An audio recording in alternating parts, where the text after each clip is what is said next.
Sweden used to be a model country, a place where rational and honest people enjoyed great schools and free healthcare, a place of freedom and equality.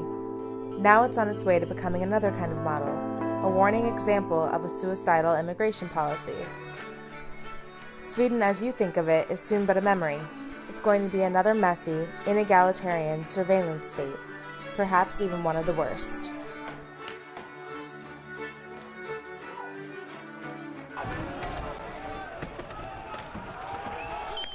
Immigration can be great for a country. It all depends on the nature and then the number of the immigrants.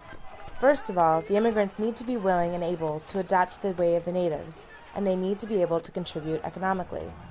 Secondly, the number of immigrants should not be so large that it becomes difficult for them to integrate, or so large that it destroys the identity of the host country.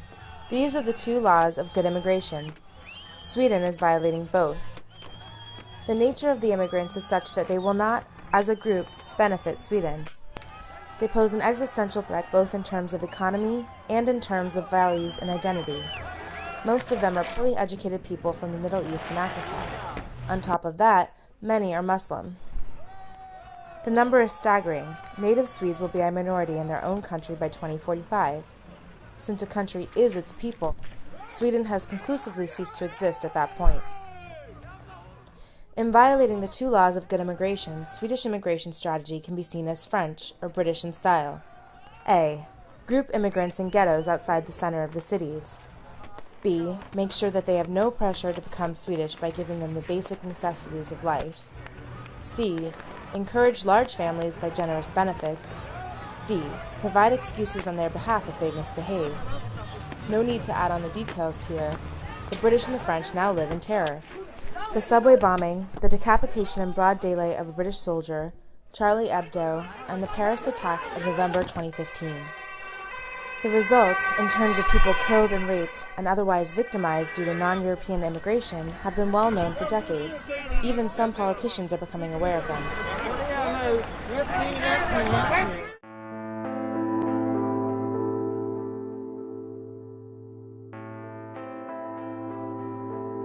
What will the future be like?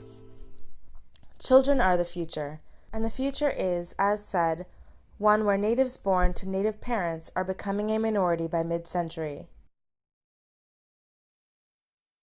Children are shaped into adults by peers, parents, and schools.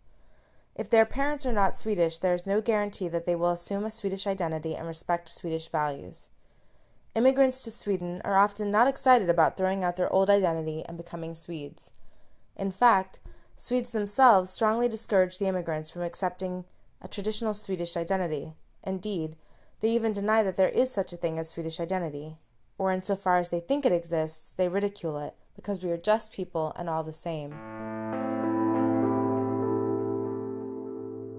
Sweden is admired for its good schools, but it is rarely known that Swedish secondary education is private, to an extent of twice the global average. And objectively, Swedish schools are a failure. The annual PISA test ranks Sweden at the bottom of OECD nations. So while academics in the US are still holding up Sweden as a utopia, American students are actually scoring better than Swedish students. Part of this tendency of failing schools is the goodness complex. Sweden has adapted to most far-out radical educational ideas, meaning that memorizations, facts, and respect for the teacher are abandoned. Chaos reigns. Jag är invandrare. Hatar alla Jag vet inte, du är Nej, född här. Jag är inte invandrare. Men du är färgad. Kalla inte mig invandrare. Och bråkar du på det här viset så kommer det få... Kalla mig inte invandrare, hallå. Så kommer du få ett helsike. Fuck you, snurre, men kalla dig invandrare. Sluta med dig. Inga sådär där, då åker du ut. Jag vill inte ha. Och du kallar mig inte rasist. Kalla mig inte invandrare. Ja, men lägg av. Sätt dig. Försvinn härifrån. Jag vill inte ha dig här. Försvinn. Försvinn. Chaos mostly hurts the most vulnerable students in need of structure. Some of these are immigrant children. Another part of the explanation is immigration. As ill-prepared foreign students are struggling, they are slowing down the education for the native students. Also, immigration with low aptitude simply bring their low aptitude with them from where they came. Syrians will score lower than Iranians and higher than Nigerians whether they are in their own home countries or in Sweden. Since Swedes want to be the goodest in the world, they will not talk about this explanation, which is nice of them, but it also prevents them from taking rational measures. Therefore, despite data showing the immigrant children are testing worse than natives, they think the immigration is good for their schools. Diversity, they say, is good for education. But where is the evidence for this? One might ask, should not the value of diversity have led to increased PISA scores? But no Swede will ask this. Despite some of the most diverse schools having to be shut down, the Swedes can't. Diversity makes a better school. It's almost funny. If public schools and ordinary charter schools, so-called free schools, are failing, those with money will move their children to expensive private schools and even abroad. This means that Swedes will not share their formative experiences. This inequality will exacerbate other inequalities and undermine any notion of we, the Swedes. The universities will also be negatively affected. In order to give low-performing foreign groups a chance, the standards for college will have to drop. We'll have to institute an affirmative action program discriminating against the native population. The tax money parents have paid for the universities will not be spent on their children, even when they have more aptitude, but on immigrants. This will lower Sweden's intellectual capital and create resentment and discord. Are things really going to be this bad? Yes, and it is already pretty bad. Schools are on fire, hundreds every year, costing billions.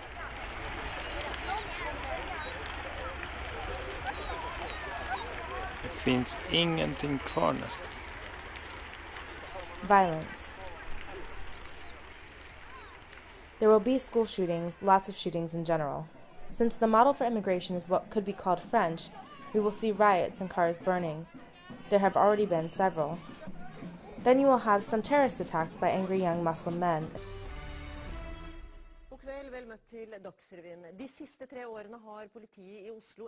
Just as Norway, Sweden has already begun to experience new forms of violence against women, for example, group rapes.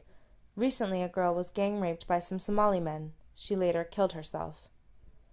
This form of violence was virtually unheard of, and some would see it as an unacceptable price to pay for whatever benefit non-European immigration is thought to bring.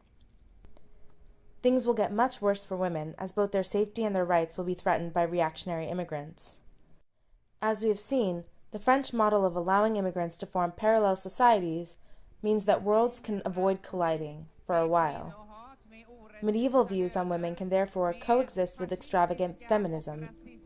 While girls are being thrown off of balconies for disobeying the patriarchy, yes, this happens frequently in the New Sweden, feminists are focusing on a gender wage gap and are imitating USA's queer and transgender issues. Swedish feminists have continued to be super radical, while also embracing the project of importing ultra-patriarchal and macho ideals from the worst places on earth for women. This is darkly comical. Radical women defending the importation of people who want to take away their rights. Once the worlds collide, it is a question of power, and unfortunately, a civilized person can't do much to resist a violent bigot, so there will be concessions. Women in Norway have already begun to color their blonde hair dark to avoid harassment. Similar concessions in dress and other private behavior will occur in Sweden. In Sweden, bathhouses have been gender segregated in order to humor a puritanical immigrant sensibility. What is true about women will be true about gays. At this point, gay people have often lived in gay-friendly areas of big cities, but one day they will be unable to escape homophobic attitudes. Already, gay men in immigration communities pretend to be straight. Eventually, we will see feminists and gay activists react, but at the point where they realize that a resistance to irrational immigration policy can be based on a concern for liberal, even radical and egalitarian values, it will be too late. They will have to accept that a large portion of Swedes will be anti-women's rights and anti-gay, a collapse in common values that will create stress on an everyday scale. Important freedoms will be lost.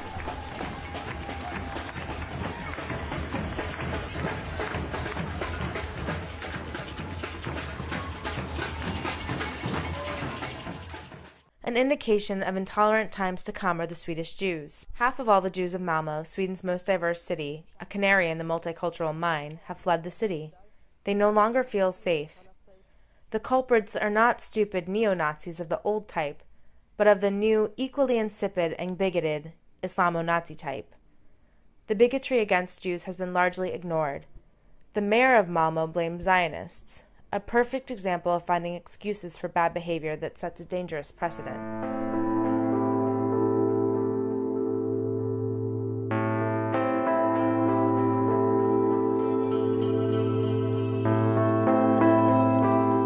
The result of the failure of ignoring the two laws of good immigration, the right immigrants and the right number of them, is predictable, particularly in combination with the establishment's refusal to take responsibility or accept any criticism. Sweden will finally see some real fascists, both the Islamic kind and the domestic kind. These radicals will provide raison d'etre for each other, in an ever more destructive spiral of violence.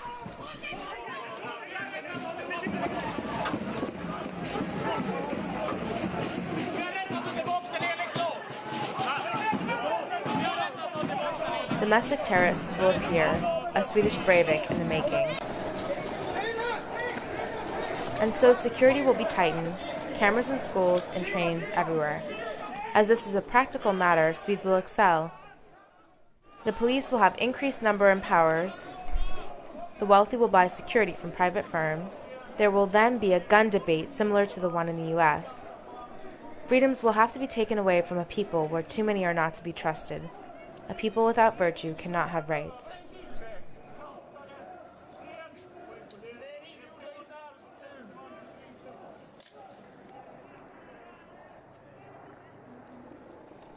The economy will suffer. Sweden is doing relatively well at this time, at the end of 2015, but it will soon take a serious downturn. Mark my words. The Swedes have no idea just how much of the ability of Sweden to be outstanding rested on its calm, monocultural, morally cohesive people. However, not all sectors of the economy will suffer. Those sectors of the economy involved in keeping a fragmenting society together, like private security, will thrive. Certain professions will see a boom. Prison guards, police, social workers, psychologists, special education teachers, translators, lawyers, and so on. Money can also be made in real estate. The good, native, white areas will see increasing property values as people seek to hide from the consequences of a flawed immigration policy. If you want to introduce gated communities to Sweden, now is the time. Be the first.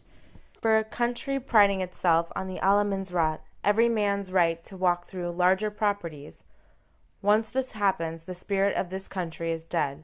Sorry, Sweden, your soul just died. Many Swedes will simply leave, speeding up the process. The greatest losers are ordinary middle-class or working-class Swedes, and the old, who tomorrow will wake up in a foreign land. A place where they are afraid to send their kids to kindergarten and school, and where hospitals are crowded with needy and sometimes violent people who may not even speak Swedish. A place where only those with money can escape the worst effects of national deconstruction. A place where there is a constant, vexing litany of crimes on the news, and an endless, rebarbative, and divisive discourse about racism and inequality, and similar epiphenomena of a failed immigration policy.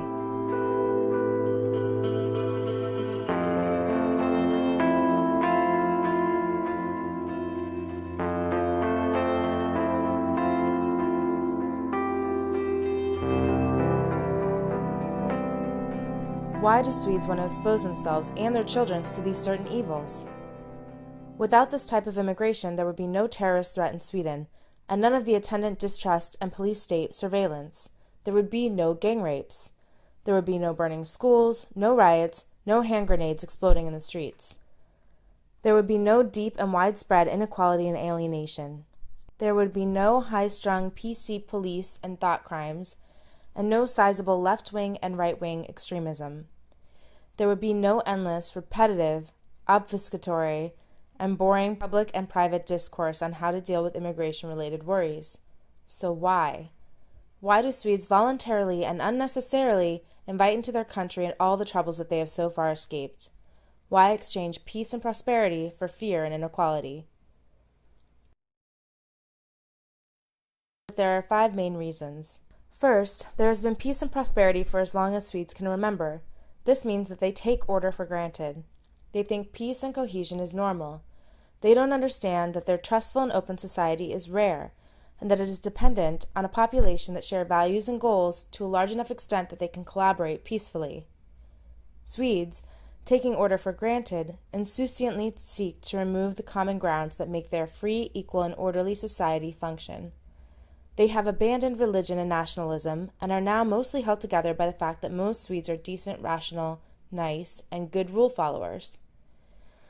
They don't understand that countries like Libya, Iraq, and Syria fail to function as anything but authoritarian states because they are ethnically and religiously diverse and lack a proper cohesive patriotism.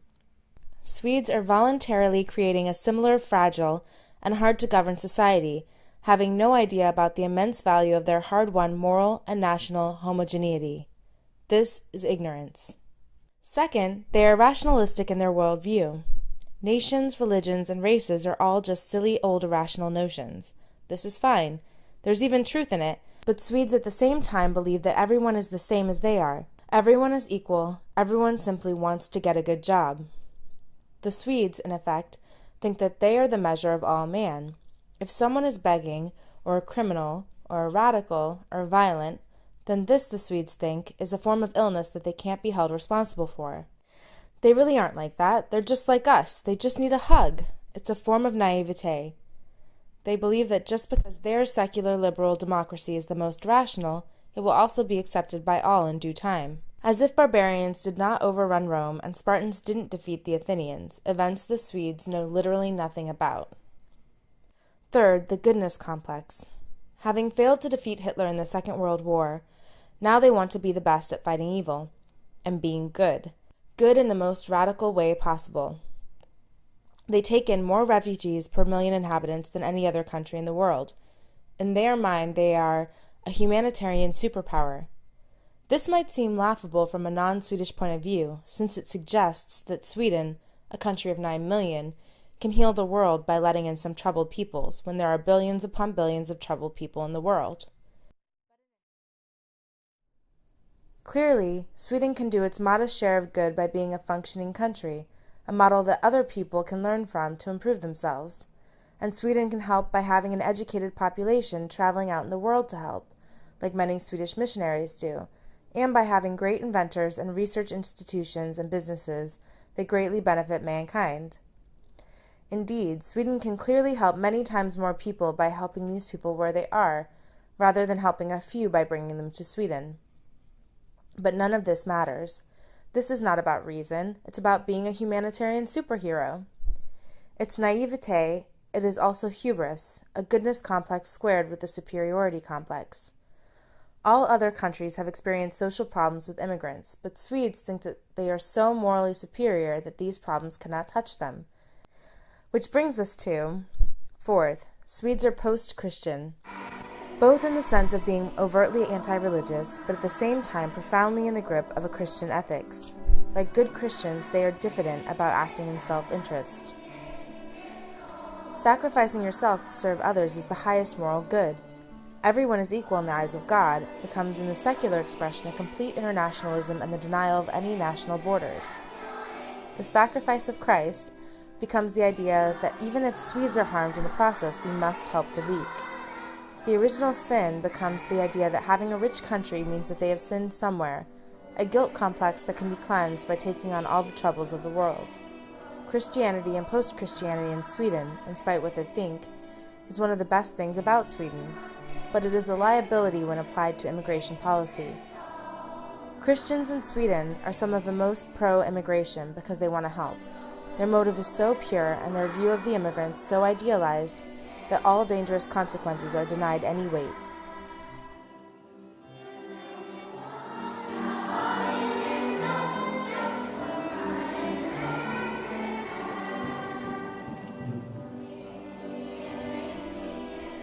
Fifth, Swedes are rule followers by nature and have a great respect for the expert. They have a great fear of not being a team player or of being regarded as outside or other, meaning that few dare to question the sagacity of the establishment's extreme and radical project of replacing the native population with a non-European one, that is, the project of annihilating Sweden.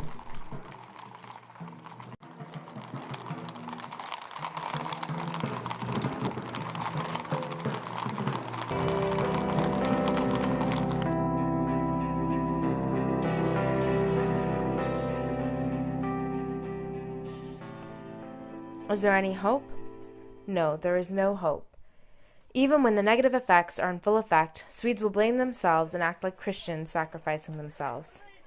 Also, any reaction will be too late. Remember the fifth reason. The main concern of normal Swedes is with fitting in, having the right brand on their clothes and the most fashionable attitudes, spending money in some hip bar on the weekends. There is no intelligent debate in Sweden. It's very primitive. The immigration issue is never treated as practical questions of how many immigrants and what kind of immigrants most benefit Sweden, but rather as a question of dark versus light, good versus evil. It's a pseudo-religious space of unreason, and heterodoxy is severely punished. People lose their jobs and are hung out in the media if they dare to question the moral superpower fantasy. There are also other psychological mechanisms at play. The immigration question animates a rather boring and gray every day, and it is a morally sanctioned release for anger. They get so angry, and their anger is sanctified. It is holy anger. Even if they tried to have a more rational discussion, it would fail. For example, the ordinary decent Swede still believes that the resistance to a high level of immigration is not based on a grasp of the two principles of good immigration. They think it must have to do with loving Adolf Hitler, I kid you not. The Swedes don't get it, and never will, for they are stuck thinking in obsolete political categories of left and right, fascism and Nazism, and so on. All left liberal, educated types, often genuinely nice people, somehow have convinced themselves that they must also embrace a borderless anti-nationalism libertarian fantasy, even if it undermines the basis for the freedom and rights they rightly treasure. They can't understand that the resistance to an irresponsible and radical immigration policy can be based on the wish to preserve a free and equal society. They can't grasp that the dangerous radicals are not a few sad skinheads who live with their moms, but rather the establishment who want to dismantle the popular basis for a decent society by replacing the native population. Yes, it is darkly comical to see lefties embrace neoliberal ideas that destroy the future of the native working class and threatens important progress made for women.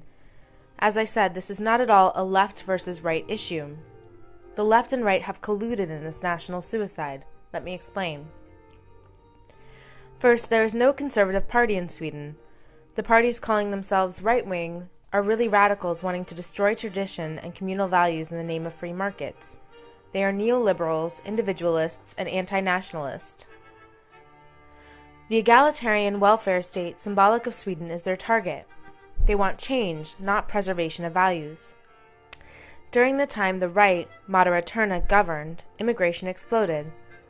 Globalization means that capital can now find new markets and cheaper labor, while the unions and the middle class in their home countries wither. In fact, the leader of Moderaterna explicitly stated that he would use immigration as a tool to crush the unions and the welfare state. The idea is that the welfare state is dependent on high taxation. High taxation is dependent on the willingness of people to contribute, which is dependent on a trust and solidarity between people and generations of people. The contract was that we all put in when we work, and then we take out when we are retired or when needy. If Swedes see each other as in some sense brothers and sisters with a common history or story, they may be willing to contribute. Now the contract is broken. Swedes are using the capital on immigrants rather than their own old and their own children. There is no basis for feeling obliged to support such a system. People will not want to contribute. They realize it's everyone for themselves, and so neoliberalism has triumphed. In fact, it has made its own model of society as self-seeking atomic individuals come true. And the left? The left has aided this project by conceiving of the just society as primarily one where the individual's freedom is guaranteed by having the state underwriting the means to independence. The state provides the fuck you money for each citizen. This way they are free to pursue any lifestyle they want without any reliance on actual people around them. Ironically, the positive rights even enables and encourages a mock rebellious attitude to the state. The state says, here's some money, now you don't have to rely on each other, but be free individuals. So the left is, again this is actually hilarious, working tirelessly to realize the new right's neoliberal vision of man and society.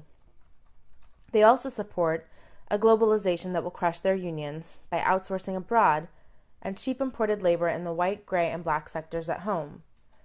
In other words, the left promotes the kind of isolation and lack of solidarity that in the end makes the welfare state impossible. Perhaps we shouldn't say that there is absolutely no organized resistance to the madness. Recently, a party has emerged which seeks to reform the levels of immigration to be more on a similar level to those of other European countries. They are called the Sverigedemokraterna, Sweden Democrats. They're known as anti-immigration, but they are not. Rather, they get the two principles of good immigration and are really just moderates, but they are treated as a reincarnation of NSDAP. They have risen from nothing to become one of the biggest parties. Still, few will admit that they voted for them out of fear of losing their jobs and their friends. Perhaps they can do some damage control, but they can't bring back the Sweden that was once the envy of the world. A huge part of why the political and intellectual climate is so dismal is the media and the establishment. The state-run media will take political sides and even release dirt on immigration reformers the day before elections. Newspapers will secretly hack opposition politicians' cell phones. Black-clad leftist stormtroopers will violently enforce the establishment agenda with impunity. Names and facts will be rewritten to hide the truth. Also, information crucial to forming opinions is legally blacked out and redacted, like names and the ethnicities of convicted criminals. In fact, they would rather risk that people get raped and beaten up than provide fair warnings that include markers that could be interpreted as racist. Think soft Eastern German thought control. It is enough to express some doubts about the wisdom of the establishment's policy and you are labeled a racist and a Nazi. There's no sense of reality at all. Again, it is that fixation on notions that belong to fighting Hitler rather than any analyzing the real issues threatening Sweden today. Some establishment persons will perhaps jump ship and pretend never to have been for the destruction of their country, but mostly the trajectory to social collapse will hold steady.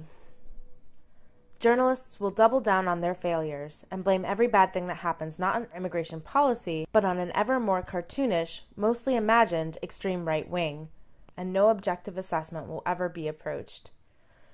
The perennial trope, not every ex is a criminal or terrorist, will be repeated ad nauseum, as if this was a legitimate response to thousands of native Swedes' lives ruined by those who really are bad and who should not have been allowed into the country. Of course most immigrants are nice. That's not the issue.